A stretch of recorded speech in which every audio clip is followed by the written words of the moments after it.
محبوب علیہ الصلوۃ والسلام کی احادیث مبارکہ آپ علیہ الصلوۃ والسلام نے آخرت کو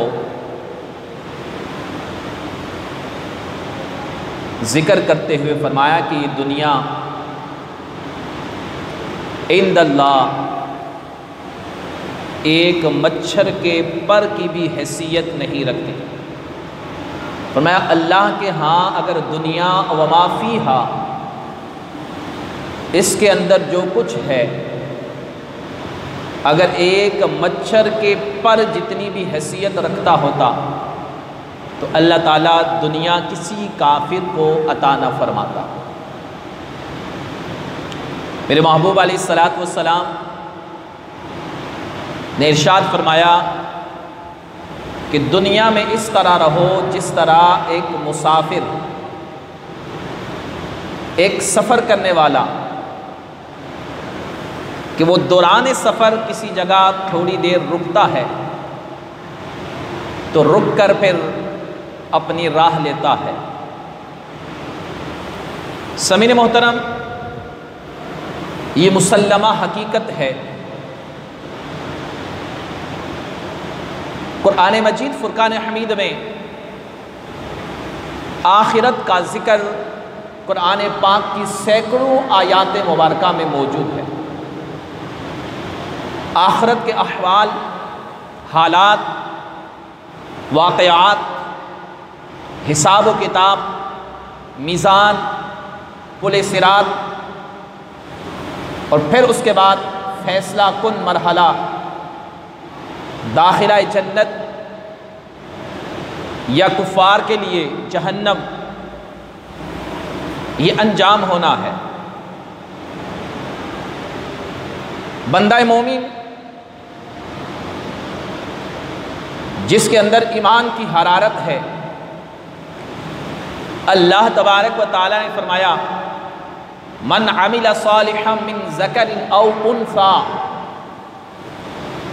کہ جو بھی مرد ہو یا عورت اچھا عمل کرے وَهُوَ مُؤْمِنٌ، اور وہ مسلمان ہو، مومن ہو، فَلَنُحْيِيَنَّهُ حَيَاةً طَيِّبَةً، فرمایا ہم ضرور اسے پاکیزہ زندگی عطا کریں گے۔ اس آیت مبارکہ کی تفسیر میں مفسرین اکرام نے اس کے معانی کو بیان کیا کہ پاکیزہ زندگی سے کون سی زندگی مراد ہے۔ فرمایا اس سے مراد دنیا کی قناعت والی زندگی ہے، یعنی وہ زندگی کہ جتنا رب نے دیا ہے، جس قدر دیا ہے، اس پر اللہ سے راضی ہو کر اس کا شکر ادا کیا جائے۔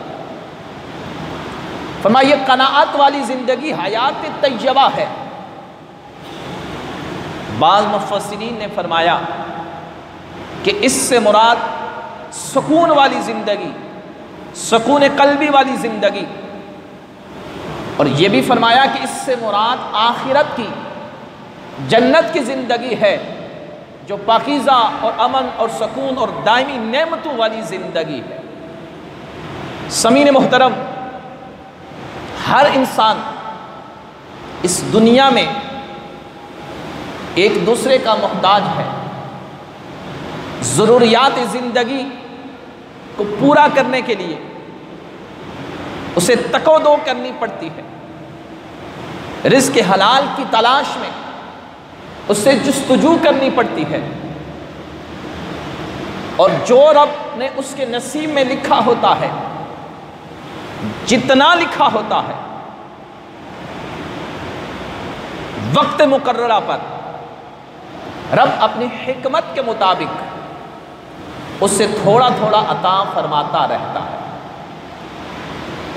رب نے قرآن پاک میں سورہ حجر کے اندر ارشاد فرمایا کہ رب کے ہاں ہر چیز کے خزانے موجود ہیں، مگر اپنی حکمت کے مطابق وہ ان خزانوں میں سے جس مقدار کو حکمت کے مطابق سمجھتا ہے اتنا ہی اتارتا ہے۔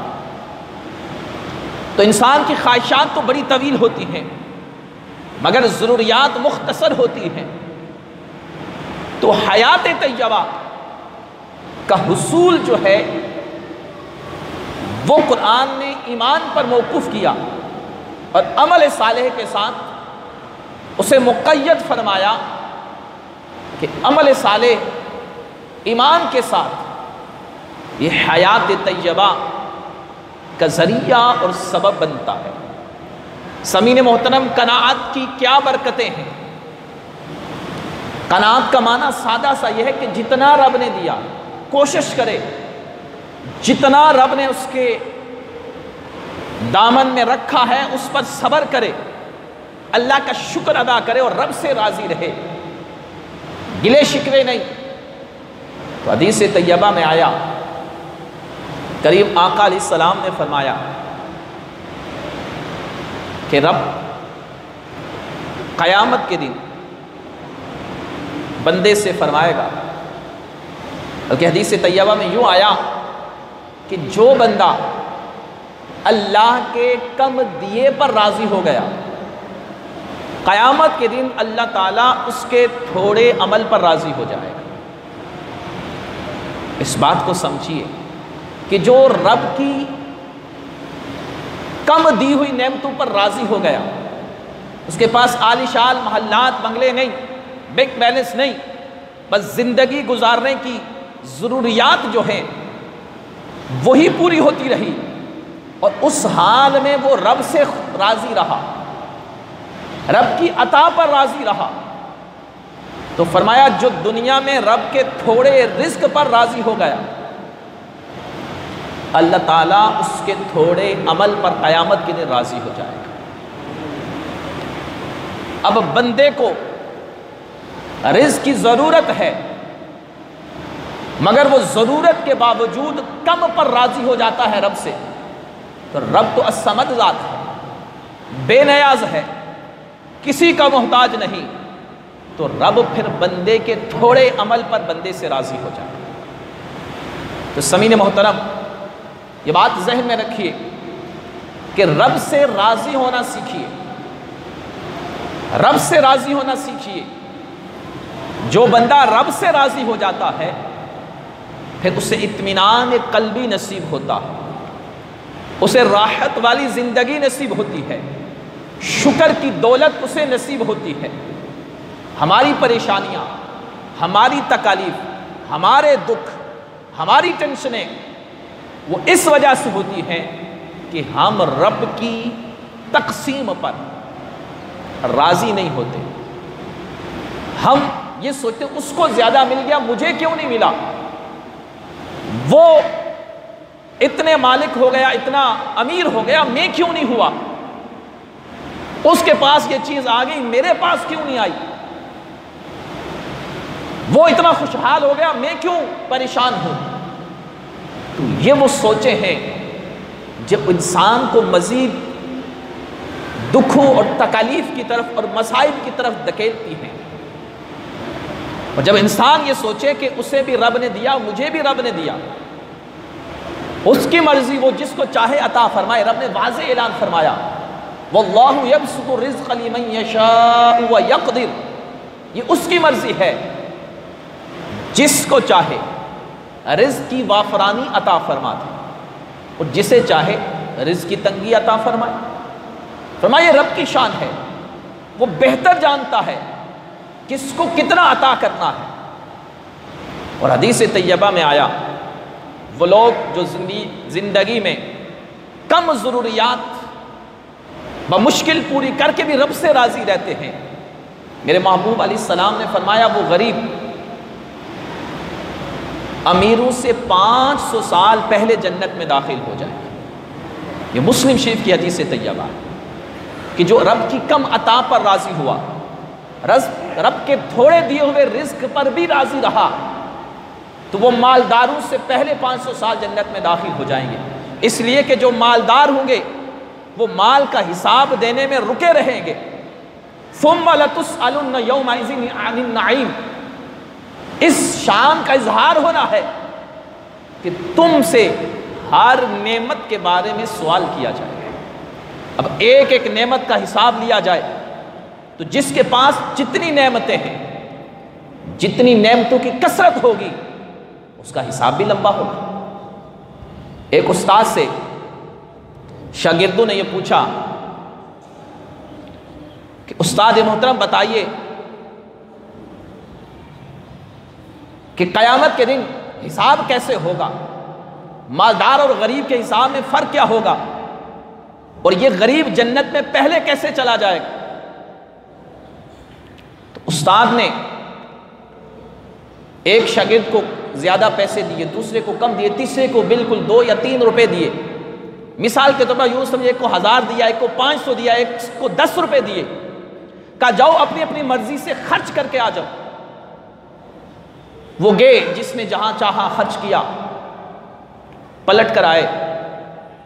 استاد نے کہا اب حساب دینا ہے۔ اس نے لوہا گرم کیا اور کہا تم نے ننگے پاؤں اس پر کھڑے ہو کر حساب دینا ہے۔ اب جس نے 10 روپے خرچ کیے تھے وہ گیا اور 10 روپے کا حساب دے کے فوراً اتر گیا۔ اب جس نے 500 خرچ کیے تھے، ظاہر سی بات ہے جب 500 روپے خرچ کیے، 50 جگہوں پر خرچ کیے ہیں تو 50 جگہوں کا حساب دیتے ہوئے وقت لگے گا۔ جس نے 1000 خرچ کیے وہ 1000 روپے کا حساب دے گا، اور اس لمحے جہاں حساب و کتاب کا جو مرحلہ ہوگا، سورج اپنی تمازت کے ساتھ ہوگا، زمین گرم ہوگی، اس وقت جب وہ حساب دے گا تو پھر اس استاد نے شاگردوں کو کہا بیٹا یہی وجہ ہے کہ جو کم مال پر راضی ہو گیا، کم دیے ہوئے رزق پر راضی ہو گیا، قیامت کے دن اس کا حساب جلدی ہو جائے گا، حساب دینے میں اسے کم وقت لگے گا۔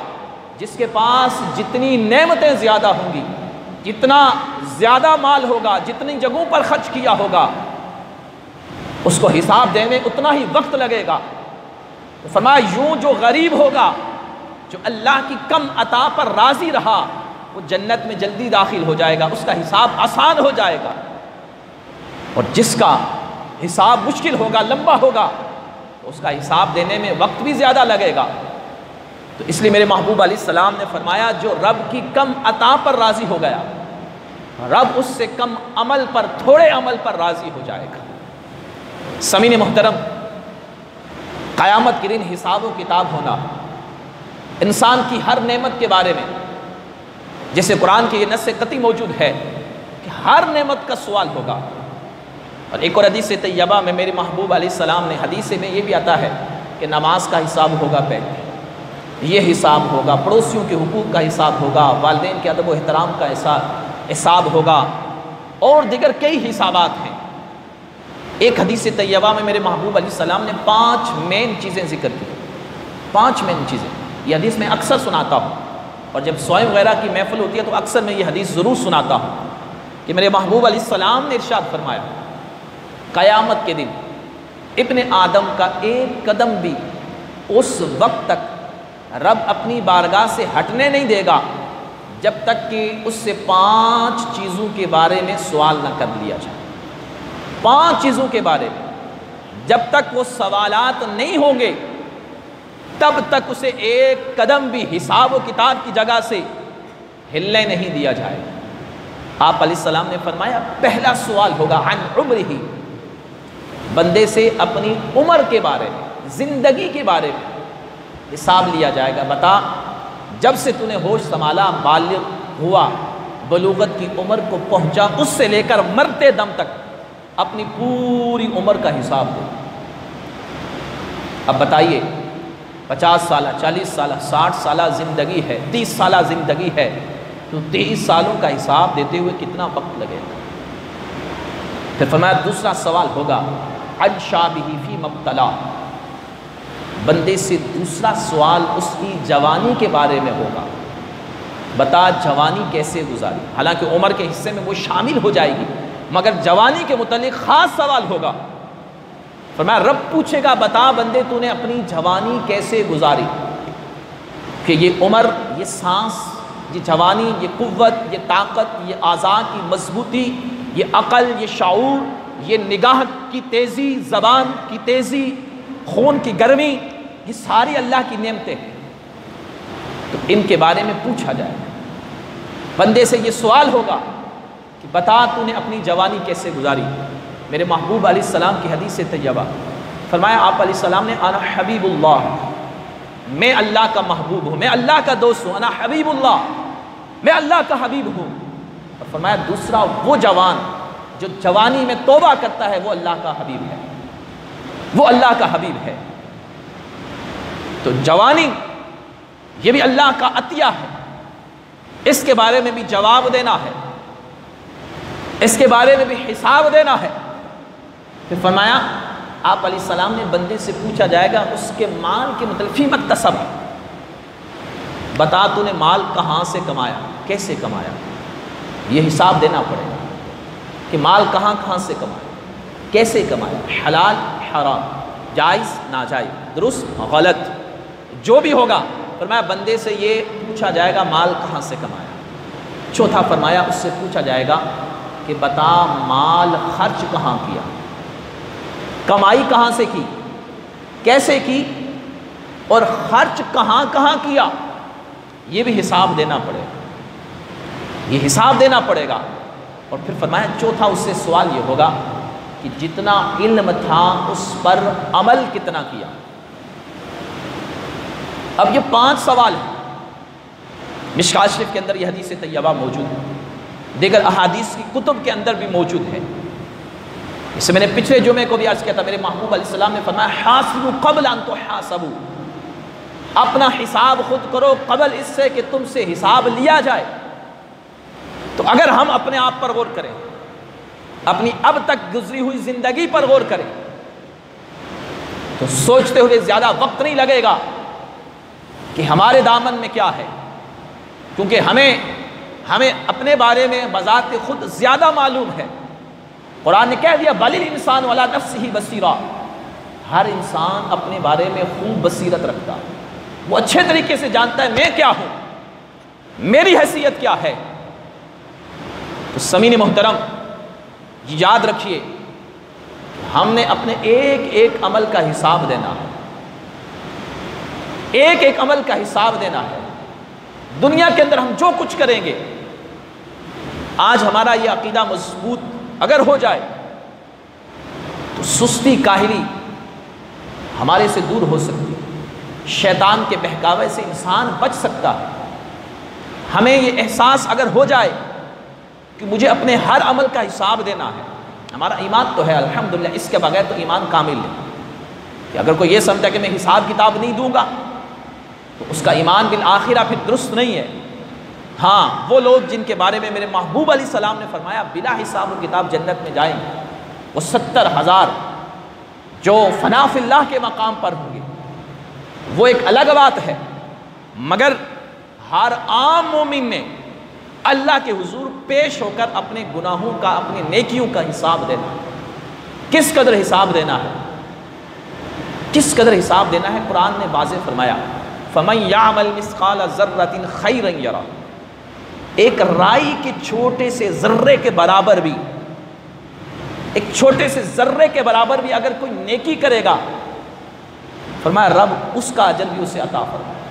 وَمَنْ يَعْمَلْ مِثْقَالَ ذَرَّةٍ شَرًّا يَرَهُ، اگر کوئی رائی کے دانے جتنی چھوٹی سی برائی بھی کرے گا، قیامت کے دن وہ بھی اسے دیکھے گا، قیامت کے دن وہ اس کے سامنے پیش ہوگی، چھوٹے سے چھوٹا عمل بھی وہ بھی کھل کر سامنے آ جائے گا۔ کیسے آئے گا؟ قرآن نے کہا اقرأ کتابک کفی بنفسک اليوم علیک حسیبا، سورہ انبیاء بنی اسرائیل میں ارشاد فرمایا، سورہ بنی اسرائیل کے اندر فرمایا کہ انسان کو یہ کہا جائے اقرأ کتابک، پڑھ اپنی کتاب، اپنا نامہ اعمال خود پڑھ لے، کفی بنفسک علیک اليوم حسیبا، آج کے دن حساب کرنے کے لیے تو خود ہی کافی ہے، اپنا حساب ہر بندہ کرنے کے لیے خود ہی کافی ہوگا۔